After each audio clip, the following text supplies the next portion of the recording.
Welcome to Sir Win's Accounting Lectures. Today, magkakaroon tayo ng pen and paper video problem solving patungkol sa Lecture 06, Reclassification of Financial Asset Measured at FBOCI to Amortized Cost. Actually, nasa description ng video lecture na ito yung mismong problem under discussion. Kung gusto mong sagutan ng solo at balikan ang lecture na ito kapag tapos ka na, mas mabuti. Kasi ang accounting ay natututunan not by mere listening but by you doing the problem solving. Pero kung may sagot ka na nga, simulan na natin. So again, Lecture 06, FBOCI to Amortized Cost. And here is our problem. On January 1, 2025, Rafael Company purchased bonds with a face amount of 5 million. The entity paid 4,500,000 plus transaction cost of 168,600. The bonds mature on December 31, 2028 and pay 6% interest annually on December 31 of each year with 8% effective yield. The bonds are quoted at 105 on December 31, 2025 and 110 on December 31, 2026. The business model in managing the financial asset is to collect contractual cash flows and also to sell the bonds in the open market. The entity has elected the fair value option. On December 31, 2026, the entity changed the business model to collect only contractual cash flows. On December 31, 2027, the bonds are quoted at 115 and the market rate of interest is 10%. Okay, here are the requirements. Prepare a table of amortization using the effective interest method. Compute for the unrealized gain for 2025 and 2026 and also journal entries for 25, 26, and 2027. Okay? Sagutan na natin. So kapag po ginagawa natin ito, lagi nating inuuna yung journal entries. Kasi because, okay, kapag nagawa natin siya, masasagutan natin naman yung ibang mga tanong. So una, ano ang business model na pinili ng company? Sabi dito, managing the financial asset to collect contractual cash flow and to sell the bonds. Therefore, they choose FBOCI. What will be our entry on the date of acquisition, which is January 1, okay, 2025. We are going to debit financial asset dash FBOCI and we are going to credit cash. Kasi nga, yun yung pinili nilang model. Ang kanilang ibinayad ay 4,500,000. Pero capitalizable po ang transaction cost kapag ka FBOCI. So we add 168,600 kasi lumabas din na pera yan. So therefore, ang kanila talagang investment is 4,668,600. Okay? Ayan. 4,668,600. Tumuloy tayo. Ngayon, pagdating ng December 31, magkakaroon ng collection of interest at saka amortization. That's why, bago tayo tumuloy, gawin na rin natin yung amortization table. Yung amortization table, which is yun na nga yung requirement dun sa number 1. May format nga siya. We have here the date. Okay? The interest received. Ayan. The interest income. The amortization, and the carrying amount. Okay? So yan. So basically, ang simula niyan ay yung January 1, 2025 sa kanyang carrying amount, which is 4,668,600. Tutuloy-tuloy lang po yan, mag-a-amortize every year. So 2025, December 31, 2026, 2027, hanggang sa kanyang maturity, which is December 31, 2028. Ano yung kanyang interest received? Ang interest received ay palaging nakabase sa sa kanyang face value multiplied by the nominal rate of 6%. So 5 million times 6%. So we will get 300,000. So I believe that will be the interest for the next 4 years dun sa life ng bonds. While yun namang ating interest income ay nakabase sa kung ano ang kanyang carrying amount. So in our case, 4,668,600 multiply by the effective rate of 8%, so times 0.08. So we will get 373,488. We get the difference, so minus 300,000 So we will now get the amortization of 73,488. Since tayo ay sold at a discount dahil ang kanyang carrying amount ay mas mababa kaysa dun sa kanyang face value, yung amortization will be added kasi ang objective natin, bumalik tayo sa 5 million. So 73,488 plus 4,668,600, we will get the new carrying amount of 4,742,088 will be the basis of the new interest income. Okay, therefore it will be 379,367. We deduct with the 300,000, we will get the amortization of 79,367, and we add it again to the previous carrying amount for 742,088. Ayan. So this will be the new carrying amount for 821,455. Multiply again by the 8% effective rate. So 3,385,716. Deduct to 300,000. So we will get 85,716. And it will be added to the previous carrying amount, 4,821,455. This will be the new carrying amount, 4,907,171. Okay, I believe maalam na po tayong gumawa ng amortization table. At sa kahulihang taon, dapat basta ang lalabas dyan ay 5 million. Kasi yun nga ang kanyang carrying amount. So therefore, we deduct immediately the 5 million. Okay, para malaman yung kanyang amortization na 92,829 rounded na, okay? At yan ang ilalagay natin dito sa interest income. So therefore, workback approach na lang tayo, 392,829. Ayan, pero kung gusto mo subukan yung previous carrying amount, multiply by the rate, baka naman ito rin ang lalabas. Kung sakali magkaiba, rounding error lang po yan. Okay? Nakagawa na po tayo ng amortization table, therefore may sagot na tayo dun sa number 1. At ito din ang gagamitin natin dun sa mga subsequent na journal entries. Gawin na lang natin. Pagdating nga ng December 31, 2025, there will be a collection of interest. So we are going to debit cash and credit interest income amounting to 300,000. Okay? Based on sa ating amortization table, ito ngayon na-collect ng interest. And then after that, we are going to amortize. Kasi nga, ito ay FBOCI, nag-a-amortize tayo. Ito na nga yung ating amortization. Okay? Tayo ay pataas kasi nga, discount.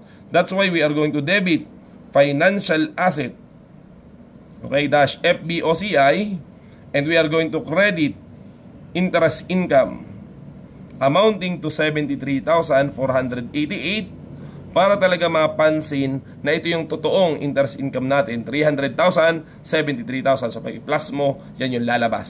Okay, tapos na po ba nung 2025? The answer is no. Dahil nga tayo FBOCI, kailangan pa rin natin siyang i-measure at fair value. Meron ba siyang fair value nung time na yon? The answer is yes. Kasi sinabi dito, the bonds are quoted at 105. So what does it mean? Okay? Kaya kwentahin natin yung kanyang fair value, which is 5 million, okay, yung kanyang face value, at then ang kanyang fair value na nga ay 105. So it will be multiplied by 105%. Kasi ganun po, kapag bonds, kapag binigay yung value, yung quoted price, it means percentage. So 105%. So the answer would be this amount. So dapat ito yung value ng ating investment. Magkano ba siya ngayon? Ito na ba siya? Diba hindi? Kasi dun sa ating kanina, nakwenta ang kanyang carrying amount ay ito. Diba? Kasi nga nag-amortize tayo ng 73,000. Mula dun sa pagkakabili, pumunta siya dito. So we get the difference, the fair value, and then the 47, the carrying amount, 4,742,088. This will be the increase, 507,912.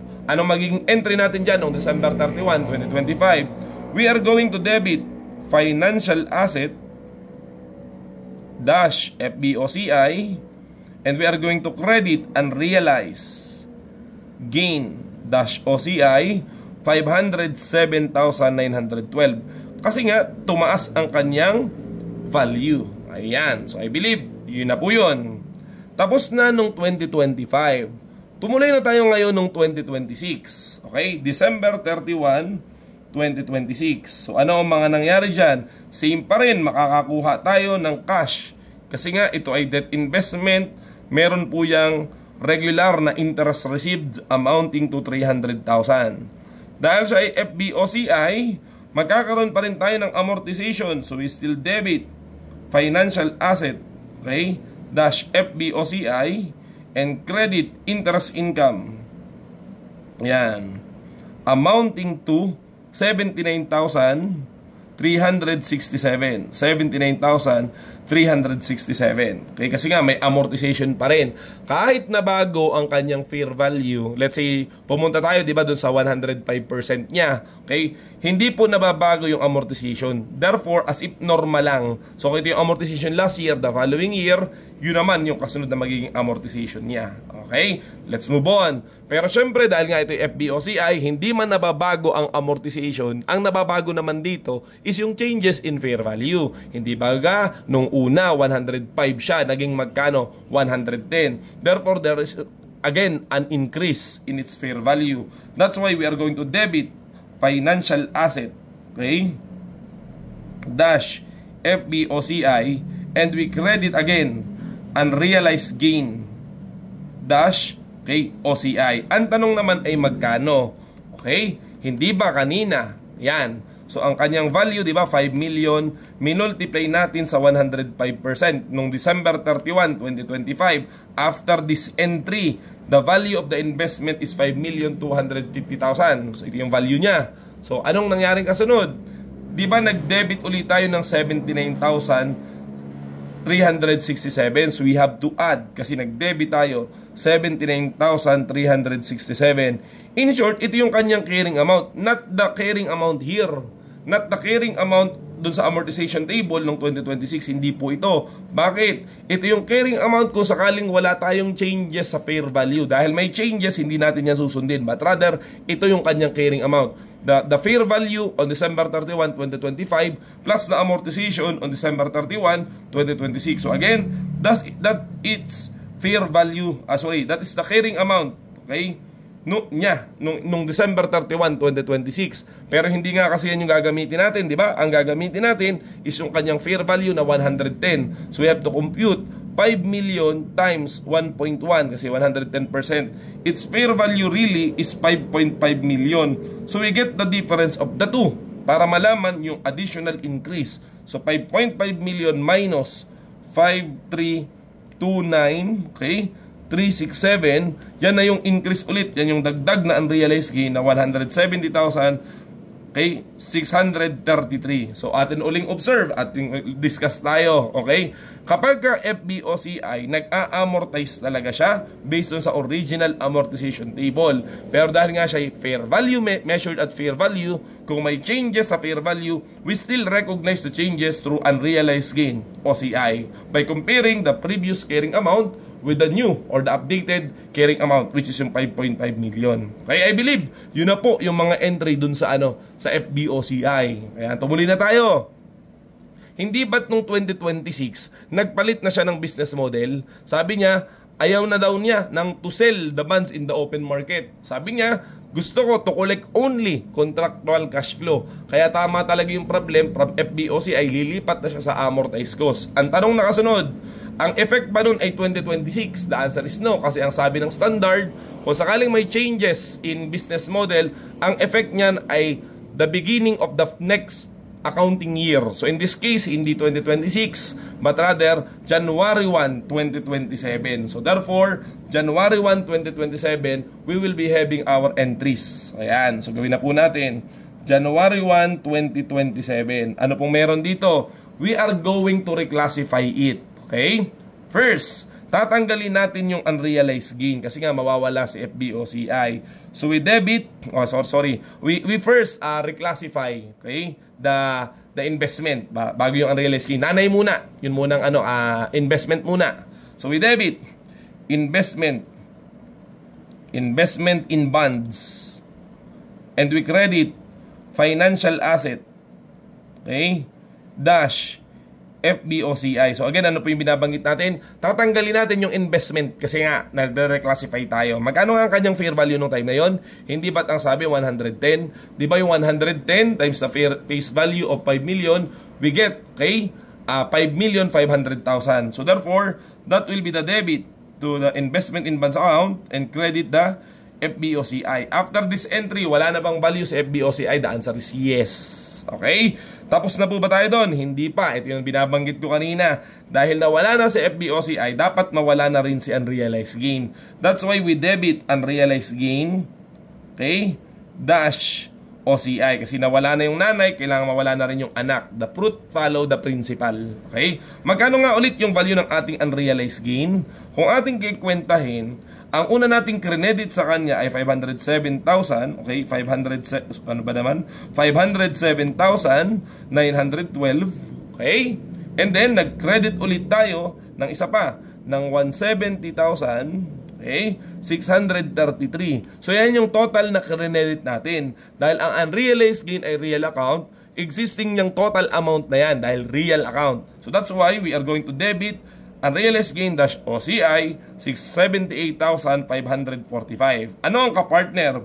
Okay? Ang magtatanggal sa kanya is yung investment in bond. So, doon po natin siya i-credit. Yun yung partner niya. 678,545. Kasi nga, yun yung investment na nilipatan ni FBOCI. Ayan.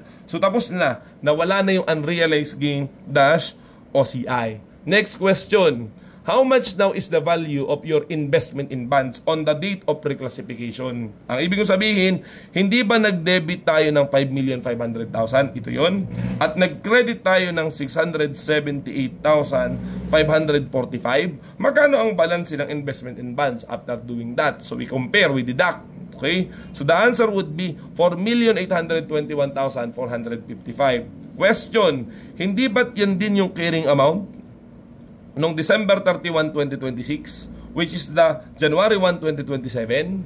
So what can we say? Okay? Kapag pala ang changes ay from FBOCI to amortized cost, dahil pumunta siya sa amortized cost at parehas naman siyang nag-a-amortize, again, di ba nag-a-amortize din yung OCI? Dahil parehas sila nag-a-amortize, tinanggal mo lang naman yung fair value component ng business model. Therefore, babalik ka dun sa carrying amount kung sakaling walang fair value component. That's why, hindi po yan nagkataon. Sadya talaga na paglipat niya going to amortized cost, pupunta siya dun sa kanyang carrying amount nung time ng reclassification 4821455. Okay? So yun na po yun. Yun yung entry ng 2027. Paano pagdating ng December 31, 2027? Magkakaroon pa po ba tayo ng entry? Yes, syempre required ng problem. Still, mangongolekta pa rin tayo ng cash. So we debit cash and we credit interest income. Hindi naman nababago, nangongolekta nga kasi tayo ng 300,000. Okay?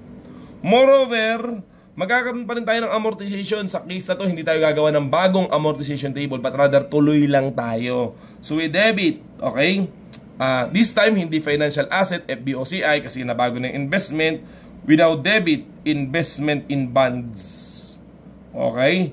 Yung ating pong third amortization, 85,716, and we credit, okay, interest income amounting to 85,716 yung amortization noong 2027. Since tayo ay amortized cost na, wala na tayong pakialam sa quoted price pagdating ng 2027 dahil nga tayo nag-reclassify na. Hindi rin natin kinakailangang magbago ng effective interest rate, di ba? Kasi nga, okay, nung una pa lang naman talaga nag-a-amortize ka na, tinanggal mo lang naman yung selling component, yung fair value component, therefore, ito pa rin yung gagamitin mo. I believe, yun na po yung requirement sa number 4, journal entries ng 25, 26 at saka ng 2027. So I believe tapos na tayo dun. Sagutan na rin natin yung iba pang mga tanong dito. Okay? So ang sabi, okay na tayo sa number 1, nakagawa na tayo ng amortization table. Pati sa number 4, how much is the unrealized gain on 2025? O ito na yung sagot natin, 507,912. At how much is the unrealized gain for 2026? Okay? Total unrealized gain malamang ang tinatanong dyan. So 507,912 plus, ito na nga kanina, 170,000, okay, 633, therefore, 600, okay, 78,545. Total ng dalawa, kasi nga, sabi, unrealized gain ay real account nga. Di ba, ito na nga yung ating clinose, okay, ito po, oh, yung ating kwenta, di ba yun na nga yung total, yung ating clinose, ayan. So, tapos na po yung ating problem, okay, di pala kita, no, yung sinasabi ko. So yun ang sinasabi ko kanina, nung kwenta natin 678,545. So di ba ito na nga yung ating clinose? Yung ating clinose na unrealized gain going to investment, yung ating tinanggal. Okay, pa kasi nga nagre-reclassify tayo. So I believe nasagutan na po natin lahat ng tanong. So sana may natutunan ka. So yun lamang at maraming salamat.